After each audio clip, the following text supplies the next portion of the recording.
C'est toujours un plaisir de vous retrouver sur Medi 1 TV Afrique. Soyez les bienvenus dans le Talk Afrique. L'immobilier est un vecteur de croissance dans un contexte de poussée démographique. Investir dans l'immobilier ou mettre en place des programmes long terme d'un gouvernement est-il aussi simple qu'une équation entre l'offre et la demande? Quelles sont les réalités, défis et perspectives de croissance dans le secteur de l'immobilier en Afrique? On en parle dans cette émission. Nous recevons deux invités. Ouattara Lefanga est avec nous. Bienvenue sur le plateau de Medi 1 TV Afrique. Merci.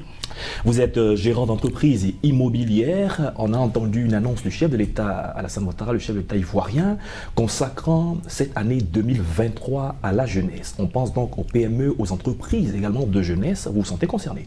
Bien sûr. On aura l'occasion d'en dire davantage au cours de cette émission. Sur notre plateau également, Silué Niéléman Abel est avec nous. Bienvenue sur notre plateau. Merci.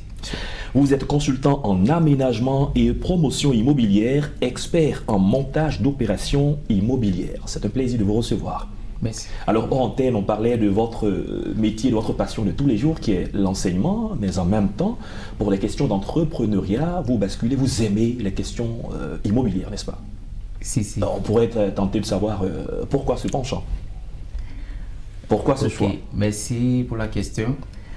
Je crois que la première raison, c'est des raisons d'ordre économique, financière, parce que l'immobilier, c'est un domaine porteur, un domaine rentable. Ouais.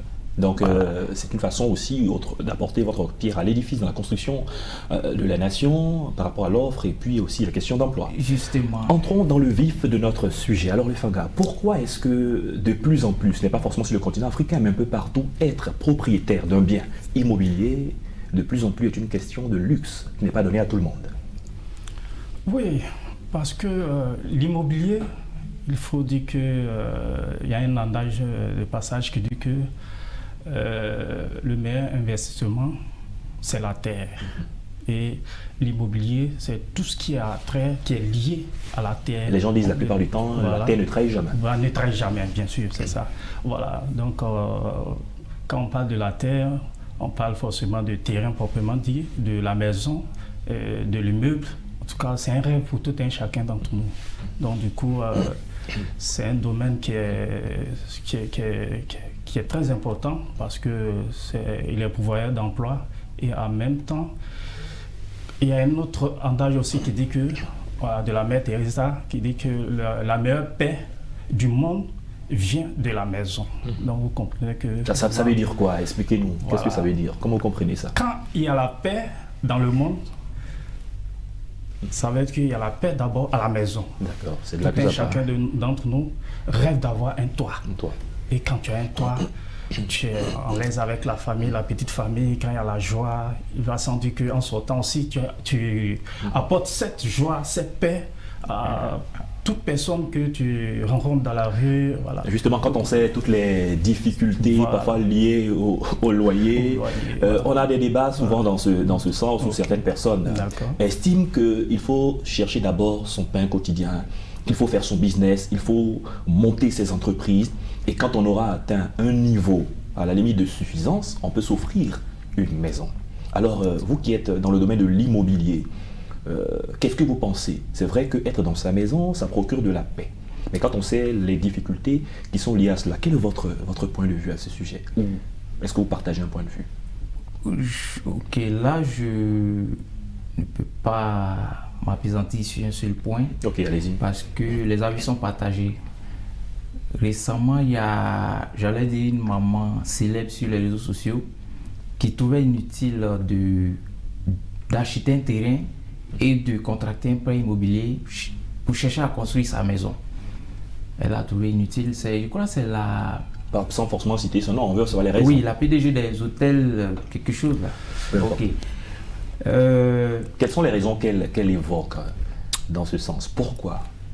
Elle a estimé que contracter un prêt immobilier, non seulement tu dois le rembourser sur une longue durée, parfois 20 ans, et les taux d'intérêt également qui grimpent. Voilà, ça fait que le temps que tu vas prendre pour rembourser le prêt, celui qui a investi dans ses business, dans ses affaires, pendant que toi tu rembourses un prêt, lui il a construit sa villa, il a construit son immeuble. Et déjà il commence à encaisser ses loyers, il est à l'aise par rapport à toi. C'était son point de vue. Son point de vue, très mais bien. tout le monde n'a pas partagé ce point de vue au fait. Parce qu'en Afrique, les salaires, on connaît tous les salaires. Quelqu'un qui a un salaire de 90 000, 100 000 ne peut pas se permettre de contracter un prêt n'importe comment. Est-ce que la banque va lui accorder ce prêt? Il y a toutes les conditions. Voilà. Donc, vous voyez que les plupart avis du sont temps, partagés. ce sont des prêts scolaires qu'il va peut-être avoir. Justement. À moins qu'il ait vraiment des investissements qui lui permettent d'avoir une garantie vis-à-vis de la banque. Parfois, on parle des logements sociaux. Les questions sont pratiquement liées. Les logements sociaux, plusieurs gouvernants veulent permettre à leur population d'avoir accès à un logement décent. Mais quand on voit les coûts de ces logements sociaux, la question c'est de savoir est-ce que c'est vraiment accessible à la population? Bon, vraiment, parce qu'on va encore avec les questions de prêts, oui, on va encore avec des retenues, ainsi de suite, sur une longue période, avec des taux d'intérêt, avec les banques qui vont parfois monter. Voilà. Je pense que ce n'est pas chose aisée. Hein. Voilà, nous sommes tous africains. Tout à l'heure, il parlait des salaires. Vraiment, pour quelqu'un, c'est vrai, l'État vient de faire un effort, a fait passer le SMIC à un montant de 75 000 francs. Mais pour quelqu'un qui est dans le secteur privé, pas fonctionnaire, contrairement aux fonctionnaires, avec son rappel, il peut s'organiser quand même, pouvoir contracter un prêt. Voilà. Certes, même s'il a eu à obtenir un prêt, mais quelles sont les conditions de remboursement? Chose intéressante serait qu'il ait un taux d'intérêt très faible, très minime. Voilà. D'accord, allons de façon. Qui peut leur permettre vraiment de s'acquérir. Sinon en majorité, il y a encore beaucoup à faire en ce qui concerne les logements sociaux. Les gens peinent vraiment à s'acquérir un toit parce que les dispositions qui ont été mises en place ne permettent pas à tout le monde vraiment de pouvoir. Parce qu'on prendra l'exemple, vous êtes des hommes d'affaires, vous n'êtes pas en train de faire du social. Quand vous investissez, vous attendez un retour sur investissement. Prenons un cas pratique qui est la plupart du temps assez visible. Des personnes vont vers un promoteur immobilier, une maison, une villa de 4 pièces peut coûter autour de 35 millions, 35-40 millions. Prenons l'exemple de 35 millions. Mais on se rend compte que 2 mois ou 3 mois après, la valeur elle a changé. Vous revenez, on vous dit la villa est passée à 40 millions de francs CFA. Et l'année qui suit, vous entendez que la villa est devenue 45 millions sous plusieurs prétextes, le coût des matériaux. Alors parlons de ces réalités que nous vivons, que ce soit en Côte d'Ivoire, dans la sous-région. Pourquoi est-ce que nous en sommes là? Ok. Là, il faut dire que la première raison, pour ma part, je pense que c'est la démographie qui est très galopante. Donc, il y a un déficit majeur des logements. Aujourd'hui, nous sommes à 600 000 unités par an. Au niveau de la ville d'Abidjan, à elle seule, nous sommes à 200 000 unités par an en termes de déficit. Voilà, donc vous comprenez aisément pourquoi est-ce que les prix grimpent du jour au lendemain. Voilà, c'est la même raison qui entraîne les spéculations immobilières et le stellionnat et j'en passe. Donc c'est dû en majorité à la population et aussi il y a le prix des coûts des matériaux de construction. Également, la classe moyenne n'a pas accès aux prêts immobiliers. Vous voyez, il y a plusieurs raisons qui expliquent ces faits-là. D'accord, parlons de la Côte d'Ivoire. Vous êtes dans la Côte d'Ivoire. Que représente ce pays sur le plan de l'immobilier dans la sous-région? Beaucoup qualifient ce pays d'un hub à ce niveau-là. Ok, la Côte d'Ivoire occupe une place très déterminante dans le secteur de l'immobilier en Afrique de l'Ouest, compte tenu de la qualité de ses infrastructures, selon moi. Parce que, quand vous parlez de qualité des infrastructures, qu'est-ce que vous pointez du doigt? Qu'est-ce que vous regardez? Oui, on assiste à la construction de logements. Avant, on parlait de logements sociaux. On passe maintenant au standing, via les moyens standing. Voilà, ce qui fait que la Côte d'Ivoire occupe en tout cas une place de choix en ce qui concerne le secteur de l'immobilier. D'accord, avec les questions de moyens standing, de haut standing, c'est vrai que c'est le business, mais on pense à la population. Où est-ce que la population peut se retrouver dans cette affaire? On se souvient des quartiers qui n'étaient pas résidentiels, mais aujourd'hui, ces quartiers sont devenus des quartiers résidentiels, UP, prisés par tout le monde. Et ceux qui ont accès à ces logements, la plupart du temps, ne sont pas... c'est pas la classe moyenne, c'est un autre type de classe. Justement, je pense que l'État de Côte d'Ivoire fait face à ces problèmes depuis la liquidation de la Sodefia et de la SICOGI. Voilà. Aujourd'hui, quand on te dit le logement social coûte 12 500 000 francs, mais la classe moyenne, on prend, je reviens toujours sur l'exemple de quelqu'un qui est payé à 100 000 francs. Oui, quel temps cet individu mettra pour épargner une somme de 12 500 000 pour s'offrir une villa socio-économique de 12 500 000. Donc, il y a du travail. Il y a du travail à faire. L'État a entrepris beaucoup d'efforts dans ces domaines avec le programme présidentiel des logements sociaux, mais il y a encore du travail à faire. D'accord. Vous êtes à la fois des hommes de terrain, vous êtes parfois sur le théâtre d'opérations, de construction. Quels sont les constats ces dernières années? Les écroulements d'immeubles par-ci et par-là, dans la sous-région, comment on peut expliquer ce genre de situation? Merci bien pour cette question. C'est vrai, l'immobilier, comme j'ai coutume de dire, c'était un secteur aux multiples enjeux, mais il va sans dire qu'il y a des tares qui minent ce secteur. Malheureusement, on assiste sans cesse à l'écroulement des immeubles. Rien qu'en 2020, il y a environ une dizaine d'immeubles qui se sont écroulés ici à Abidjan. Chose déplorable parce que les constructions se font rapidement sans tenir compte des fondamentaux tels que les procédures administratives, les règles d'urbanisme, la solidité et puis aussi le contrôle des matériaux de construction. D'accord, allons tout doucement. Pour les règles d'urbanisme, quel est le problème que vous constatez? En ce qui concerne ces problèmes, il faut dire qu'il y en a assez. Mais je vais m'atteler à citer quelques-uns. Allez-y. En ce qui concerne par exemple le délai d'obtention de l'ACD, il est très long. Voilà. Donc du coup, nous sommes en Afrique. C'était pour des raccourcis.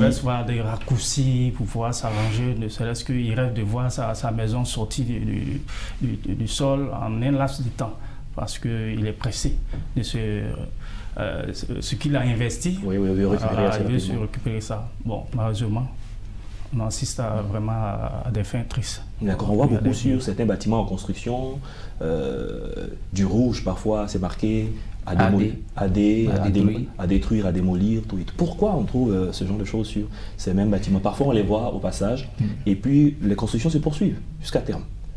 Comment vous expliquez cela? D'abord, je réponds à la question du pourquoi. Le pourquoi, c'est que quand tu construis, avant d'édifier un édifice, il faut réaliser le permis de construire. Mais la plupart des citoyens ne le font pas, comme il a dit.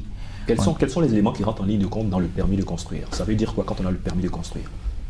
Le permis de construire, comme son nom le dit, nous donne la permission de construire, l'autorisation d'édifier notre immeuble. Ça veut dire qu'il y a un certain nombre de procédures, d'éléments qu'on regarde à l'intérieur pour voir si vous êtes fiable, on va faire le maître d'œuvre, ainsi de suite. Justement. Mais on a un permis on a l'autorisation de construire, et puis parfois il y a des immeubles qui s'écroulent. Est-ce qu'il y a un problème en dessous? Comment? Et il y a parfois le permis de construire. On vous donne l'autorisation parce qu'on estime que vous avez toutes les compétences, les qualités, les moyens, les hommes qu'il faut. Justement. Vous avez donc, votre dossier a été validé. Oui, c'est ça. Mais parfois sur le terrain, c'est tout autre. La première raison est que quand vous avez le permis de construire, on peut vous dire, ici, dans telle zone, vous pouvez édifier un immeuble de R+3 Je prends un exemple banal. Et quand le monsieur est fini, quand il voit que ça rapporte, il monte encore à R+5, R+6. Le cas de Yopougon Nanere, là, ça s'est passé l'année dernière. Et quand il le fait, est-ce qu'il demande une autorisation? Il ne retourne ni venu connu, il poursuit. Il ne retourne plus régulariser la situation. Or, avant de délivrer le permis de construire, il y a un service qui vient faire le sondage géotechnique du sol pour voir quel poids le sol est prêt à supporter. Voilà, avant de délivrer le permis de construire. Mais on trouve que tout cela nous revient très cher. On préfère prendre des raccourcis. Or, payer moins cher devient plus cher. Puisqu'on le paye autrement. On le paye autrement. Parfois, sur les lieux de construction, on a des manœuvres, on a tout ce qui rentre en ligne de compte. Vous qui êtes dans le domaine, qui a compétence à veiller sur un chantier, sur la base de l'accord ou du moins de l'aval de qui des travaux peuvent s'arrêter ou peuvent se poursuivre sur un chantier? Bon, cette question-là, c'est pour vous deux, hein, celui-ci. Ok, je pense que je commence à laisser la question. Il faut dire qu'en Côte d'Ivoire, prenons le cas de la Côte d'Ivoire, c'est bien vrai qu'on parle de l'Afrique. En Côte d'Ivoire, toute construction doit être endossée par un architecte agréé par l'ordre des architectes. Côte d'Ivoire, la triste raison, c'est que parfois, il y a des individus véreux qui se font passer par des architectes. Pourtant, ils ne sont pas des architectes. Donc, quel est le rôle de l'architecte pour que ce soit lui qui puisse agréer, donner son agrément? L'architecte, il conçoit les plans et l'architecte, en même temps, sait tel type d'édifice est adapté à tel sol. Je pense que c'est le rôle fondamental de l'architecte. Et beaucoup de personnes ont souvent contourné. Et on a vu ce que ça produit. C'est ça. D'accord, parlons toujours des réalités sur le terrain. Parfois, des personnes sont de passage, vous donnez des instructions sur un chantier, mais ceux qui exécutent, par exemple, le ciment, le sable, tout ce qu'il faut faire par rapport au béton, il y a un dosage, en principe, qui doit être fait. Comment est-ce que vous vérifiez que le travail est fait selon les normes, au point que l'édifice puisse continuer de grandir? Parce que finalement, s'il y a un problème, votre responsabilité est engagée. Voilà, tout à l'heure, il parlait des architectes, c'est des entités qui reconnaissent les prérequis en ce qui concerne la construction. Je pense que c'est le mieux. Voilà, et je pense qu'il y a une mesure qui a été prise pour que désormais ce soit ainsi. Voilà. Accompagner aussi des promoteurs immobiliers. Vraiment. Je pense que c'est les experts en matière qui sont mieux placés pour pouvoir superviser ces travaux-là. D'accord. Oui, je reviens sur la vérification des dosages, du travail qui est fait pour que l'édifice puisse continuer. Comment ça se passe? Parce que quand il y a un problème, tout le monde se prononce sur les réseaux sociaux, on ne sait plus qui a fait quoi. Oui, là je pense que, parlant de promotion immobilière, le promoteur immobilier est un chef d'orchestre. Il rentre en contact avec près d'une vingtaine de corps de métier pour faire édifier un immeuble. Voilà. Sur le chantier, il y a le contrôleur de la sécurité et de la protection de la santé. Il y a un ingénieur bâtiment, il y a un ingénieur VRD, il y a un tas de corps de métier, chacun a son rôle. Donc l'ingénieur bâtiment peut être chargé de faire ces contrôles-là. Les contrôles de dosage, même les matériaux de construction. Il y a des matériaux tels que l'amiante, je crois l'amiante, le plomb, j'en passe, qui ne sont pas trop autorisés dans le domaine de la construction. Ou du moins, il y a des dosages. Mais quand vous dépassez le dosage, ce n'est pas réglementé, ça peut avoir des répercussions.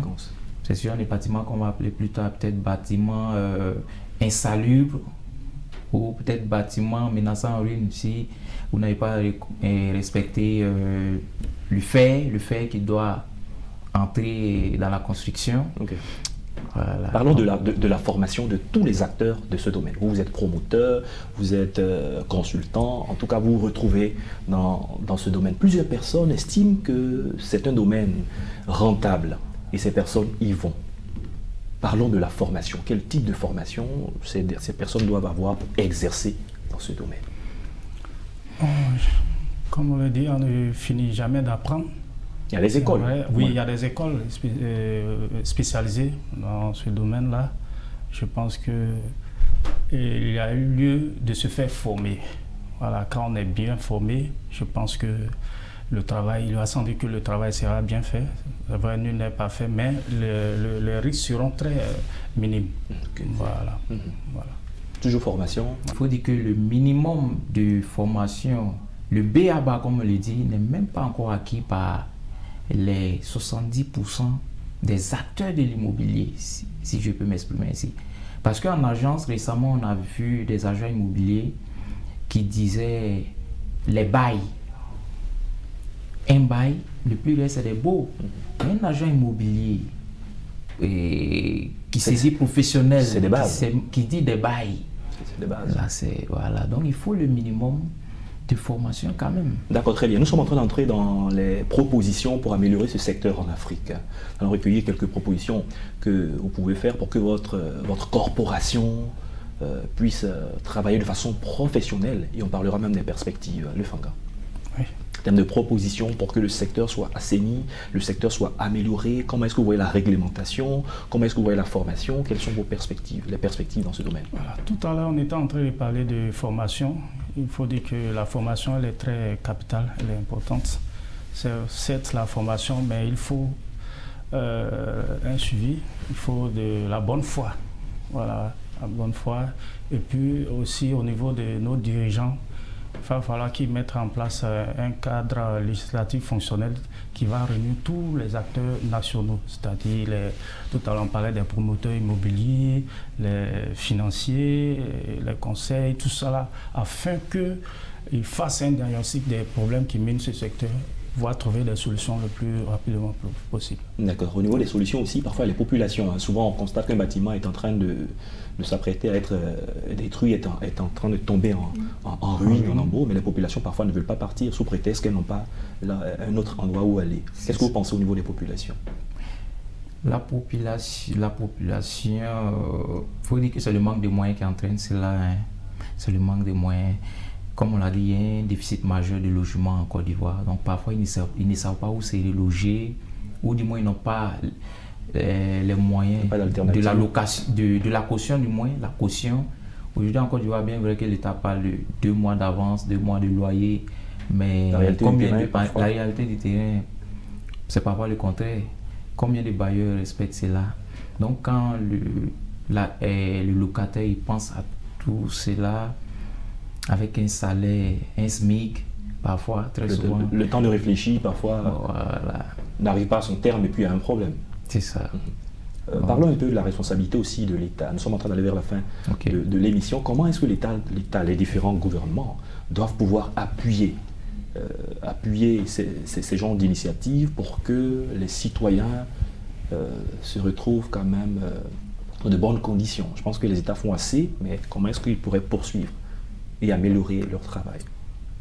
Merci pour la question. L'État fait assez déjà avec l'instauration du SICFU, le système intégré de gestion du foncier urbain, le titrement massif, et j'en passe. Mais je prends l'exemple du Qatar, par exemple. C'est vrai que vous allez me dire c'est au Moyen-Orient, c'est ça. Très loin de nous. Voilà. Mais au Qatar, l'État offre un terrain à tous les citoyens. Et pour la construction de l'immeuble, l'État met un prêt immobilier à sa disposition qu'il rembourse sur un long terme et sans intérêt. Vous voyez déjà. Mais chez moi, au village aujourd'hui, le terrain, au village, c'est même pas encore une sous-préfecture, le terrain est monté déjà jusqu'à 500 000 francs. C'est pareil pour toute la Côte d'Ivoire, c'est pas mon village seul. Les Fanga peuvent en témoigner également. Voilà, donc, pour dire que si tu n'as pas un bon salaire aujourd'hui en Côte d'Ivoire, tu ne peux pas t'offrir un terrain.